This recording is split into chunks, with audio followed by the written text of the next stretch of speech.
আমি মন থেকে একটি কথা বলি, নতুন প্রজন্ম তোমরা যারা আছো কালীগঞ্জে, তোমরা আমার নেতা হয়ে যাও, আমি তোমাদের সহযাত্রী হতে।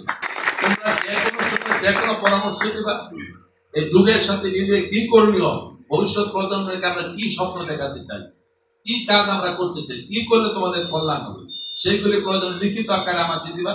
আমি সেটা আমার কর্মসূচির মধ্যে অন্তর্ভুক্ত করে সেইভাবে আমি তোমাদের মতামত অগ্রসর করে আমি কাজ করব।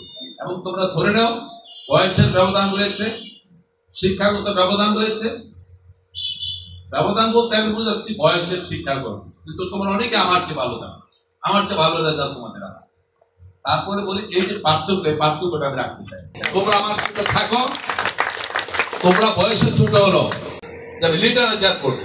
আমরা চাচ্ছি এখন যেহেতু আমরা কালীগঞ্জে যারা ছাত্রছাত্রী রয়েছে তারা তো কালীগঞ্জ কেন্দ্রিক কথা বলবো, কালীগঞ্জের যতগুলো শিক্ষা প্রতিষ্ঠান আছে সেই শিক্ষা প্রতিষ্ঠানগুলো যেন রাজনীতি মুক্ত হয় এরকম একটি আমরা আশ্বাস পেতে চাই আমাদের রাজনৈতিক ব্যক্তিবর্গদের কাছ থেকে।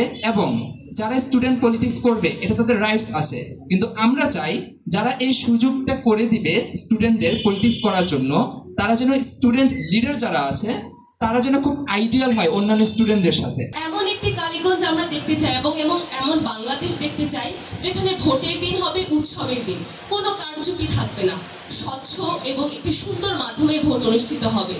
তরুণ থেকে বৃদ্ধ সকলেই তাদের ভোট প্রদানের অধিকার নিয়ে গর্ব করতে পারবে। কালীগঞ্জের কথা বলতে গেলে যে কালীগঞ্জের মধ্যে যে আমি চাই যে মাদক বিরোধী একটা জিরো টলারেন্স হবে, যে মাদককে কালীগঞ্জে কোনোভাবে প্রশ্রয় দেওয়া যাবে না।